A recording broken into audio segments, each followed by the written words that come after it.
Non. Non? Je sais que ça a l'air dingue. Je dis pas que ça va marcher. Mais imagine que ça marche. Oui, Nils, mais les risques. T'as pensé aux risques? T'as pensé à ce que ça pourrait te faire? Évidemment qu'il y a des risques. Mais ça vaut carrément le coup de le tenter. C'est une occasion unique. Une occasion unique de te tuer, oui. Et en imaginant que la greffe fonctionne. Ça signifierait avoir un morceau de métal rouillé accroché à ton bras. Et qui plus est un morceau de métal qui pourrait s'animer spontanément, sans que tu l'aies décidé. Jean, il s'agit pas de m'implanter une puce dans le cerveau, mais juste d'utiliser un bout de ce robot comme prothèse. Un androïde, Nils. Un androïde fabriqué par l'État pour on ne sait quelle raison et dont on ne sait rien. Pourquoi est-ce que tu crois qu'on n'a pas essayé de le réparer et de le réactiver quand on l'a trouvé? Oui d'ailleurs, comment est-ce que ce robot est tombé entre les mains d'une poignée d'anarchistes? De résistance, s'il te plaît. Et c'est assez compliqué. Disons que c'est environ 1 an après ton arrestation qu'on a commencé à mener des missions un peu plus sérieuses. Et c'est lors d'une infiltration d'un bâtiment de la DGSE qu'on a trouvé cet androïde, ou du moins ce qu'il en restait. Ça a été un peu dur, mais on s'est dit qu'on allait le ramener. Ça ferait une excellente preuve de ce que l'État nous cache. Mais en fait, c'est qu'un tas de pièces détachées. Même si on arrivait à prouver que c'est la DGSE qui est derrière tout ça, on n'a aucune idée de ce à quoi ça pourrait servir. On sait juste que les morceaux sont un peu amochés. Ça a dû servir pour des tests. Des essais d'armes. Comment ça?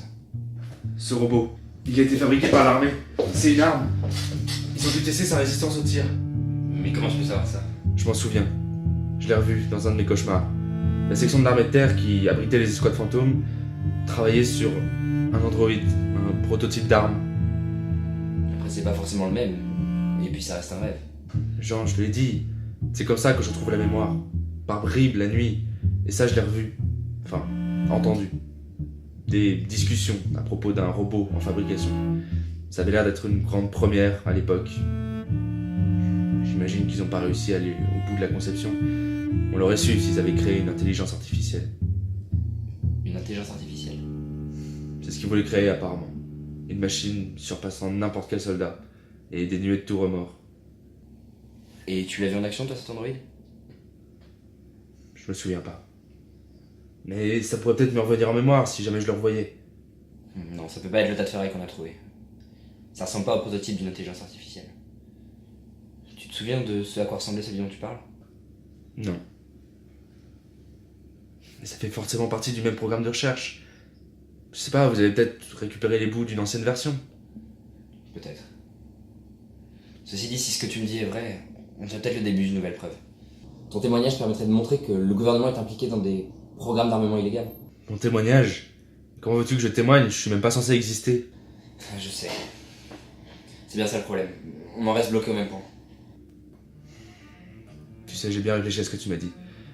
Et j'en ai marre de rester enfermé et de tourner en rond dans mon appart. C'est en train de me rendre complètement cinglé. Ça, je veux bien le croire. Mais c'est toi-même qui m'as dit que tu pouvais pas sortir et te montrer au grand jour. C'est vrai. Mais ça m'empêche pas de vous aider, dans l'ombre. Je vais agir à présent. Reprendre les choses là où on les avait laissées. Tiens, tiens. C'est donc le vieux Nils Barov qui revient enfin. Parce que le vieux Denis Barov, il a une main en moins et que ça lui pète les couilles. Et tant que ce sera le cas, je pourrai rien faire. Sans vouloir remuer le couteau dans la plaie, c'est toi qui te l'es coupé tout seul, cette main. Et Jean, je délirais. La douleur m'a rendu fou. Et je suis lucide à présent. Plus que jamais. Et cette greffe, il faut la tenter. Ce qui est fait est fait. Mais C'est impossible, Nils. Tout simplement.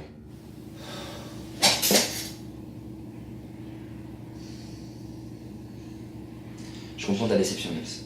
Vraiment. Mais t'as pas idée de ce que c'est. Quand on l'a trouvé, l'androïde était solidement enfermé dans un conteneur blindé.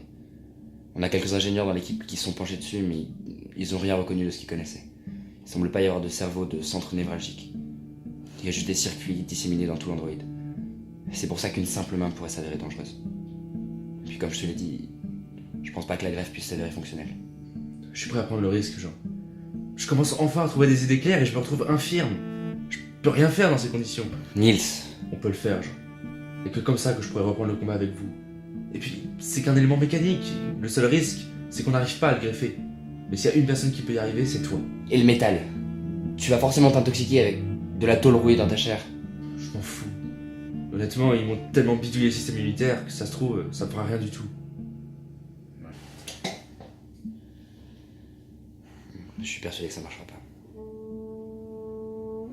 Mais s'il y a que ça pour sortir de ton état actuel,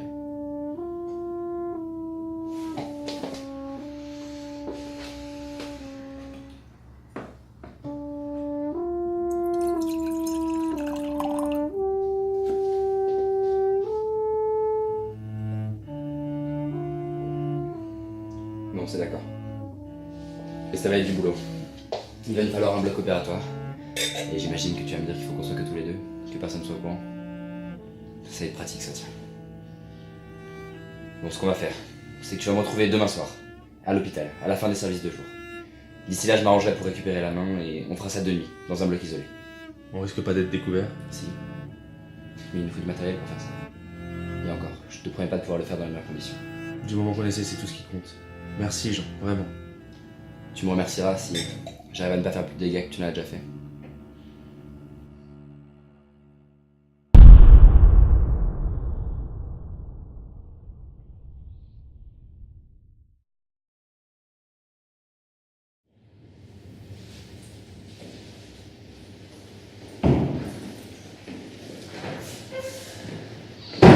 Étienne. Salut. T'étais avec le conseil d'administration? Ouais, au rang complet. Je pensais pas que mon embauche prendrait de telles proportions. Alors ça y est, je vais pouvoir t'appeler collègue? Non, pas encore, pas tout à fait. Mais c'est sur la bonne voie.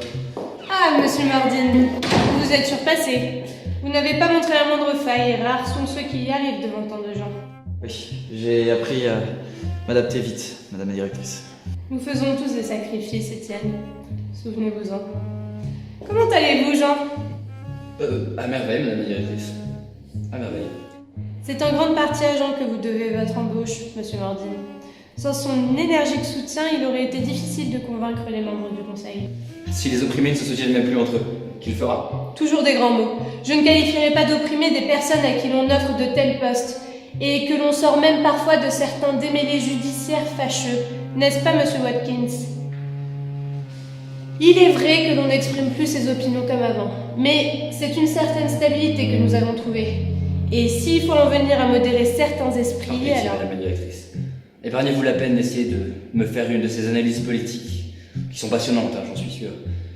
Mais vous savez bien que j'ai d'autres choses à gérer, et je crains que mon attention ne soit pas à la hauteur de votre leçon. Vous êtes insupportable, Jean. Vous ne mesurez pas la chance que vous avez de m'avoir comme directrice. Non mais si, je mesure, madame la directrice. Je mesure. Sacré personnage, celle-là.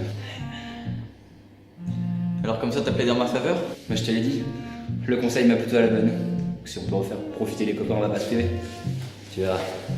Ça fait un peu Gestapo ici au premier abord, mais si tu crées pas d'embrouille et que tu les embêtes pas, ils posent pas de problème. Et si je les embête? Ça c'est une autre histoire, j'imagine. D'ailleurs, qu'est-ce que c'était que cette histoire judiciaire dont elle a parlé tout à l'heure? Rien de bien grave. Tu me connais, je fais pas de mal à la bouche. Et justement, je te connais, Jean. Je sais bien que tu seras incapable de vivre sous cette nouvelle constitution sans te révolter. C'est possible.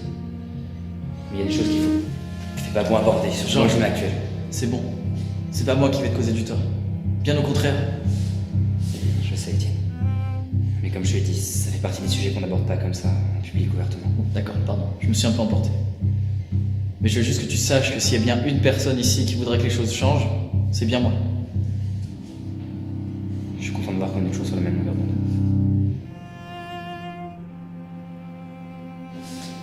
Il faut absolument que j'y aille. On parlera de tout ça plus tard. Ouais, d'accord. Merci beaucoup, Jean. T'as vraiment fait beaucoup pour moi. Je t'en prie. Comme je dis toujours, si on peut aider. Et tu passeras un soir à la maison. On parlera de tout ça autour d'un verre. Ça marche. Merci, Jean. Je t'en prie.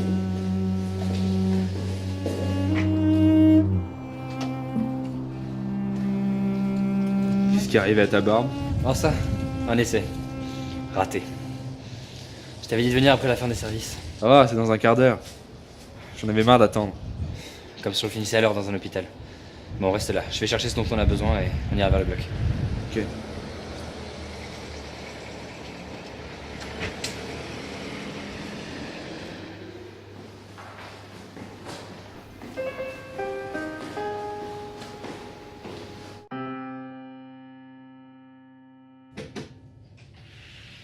Bon, c'est pas du dernier cri, mais au moins on sera tranquille. Et puis, au moins je peux stériliser la table.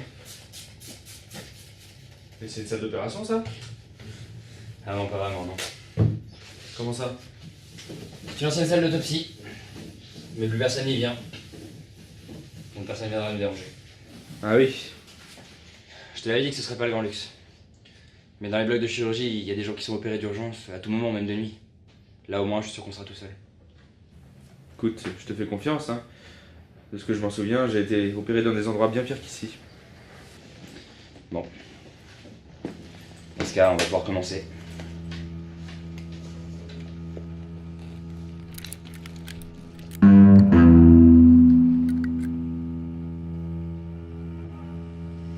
Voilà la chose. T'es vraiment sûr que tu veux que je te greffe ça?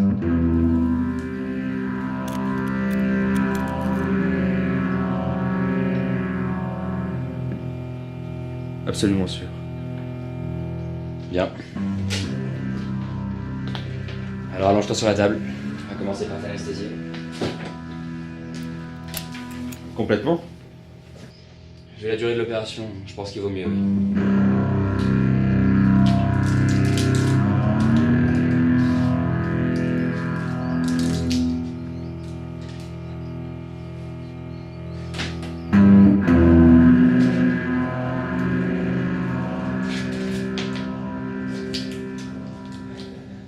Puis comme ça, au moins, tu verras pas le temps passer.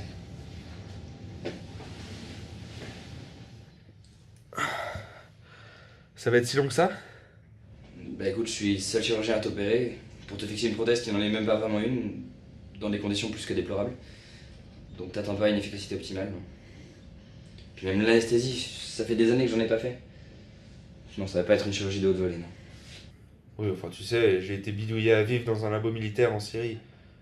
Je dois pouvoir supporter ça. Bien, si tu le dis. Dans ce cas, compte jusqu'à 10 très lentement.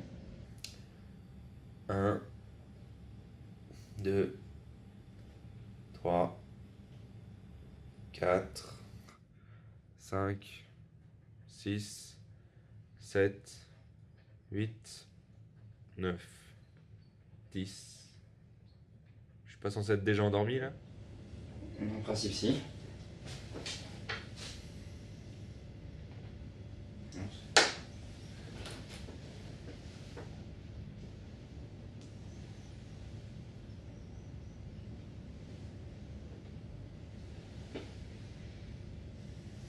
Je vois pas.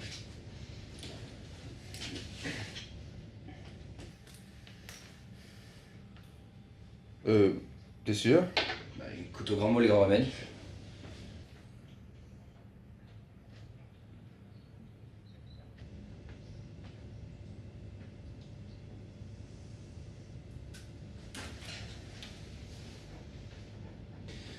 C'est pas possible.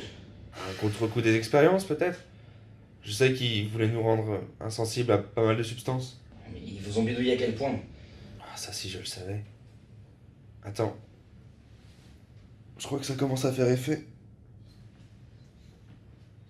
Je sens plus rien. Parce qu'il y a peut-être l'analgésie qui fonctionne, mais la narcose non. C'est-à-dire que tu vas rester éveillé. Par contre, j'ai aucun moyen de savoir quand est-ce que tu vas recommencer à sentir quelque chose. Si on commence comme ça, faudra me prévenir dès que tu sentiras la moindre douleur. Ok. Bon. Là, c'est parti.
pense qu'on va pouvoir faire mieux.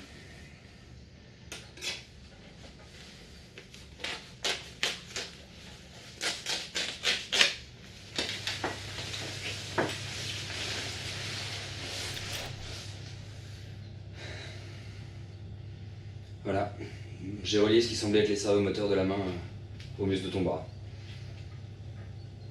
Ça veut dire que je vais pouvoir la bouger comme une vraie main? Pas sûr. Mais avec le temps, t'arriveras peut-être à faire le lien. J'ai improvisé avec ce qu'on avait. Ce qui est sûr, c'est que j'ai relié les tendons de la main avec ceux de ton bras. Et qu'en théorie, tu devrais pouvoir la fléchir. Pour ce qui est des mouvements impliquant les muscles internes, on verra avec le temps si la greffe a pris. T'as réussi, Jean. T'as réussi à la greffer. Attendons de voir si tu peux en faire quelque chose avant de crier victoire. Mais oui, c'est un cap de franchi. Maintenant, tu devrais aller te reposer. Lorsque l'anesthésie va s'estomper, ça risque de te faire mal. Le temps que ça cicatrise. Toi aussi, t'as bien mérité ta nuit. Ça, j'aimerais bien. Mais il est presque 8h du matin et les consultations vont reprendre. Ah, les opérations d'aujourd'hui ont semblé bien banales après celles de cette nuit. Maintenant, tu devrais la recouvrir. Éviter que n'importe qui puisse la voir. Bien vu.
Niels Baroff, les services de renseignement de l'État savent que vous êtes toujours en vie et de nouveau en liberté.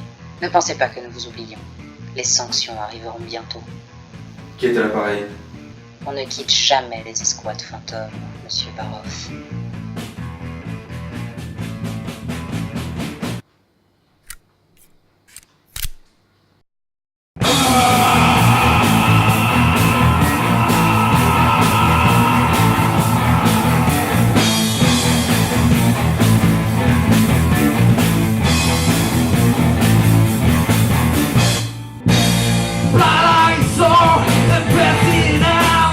Heavy charge on my own sound.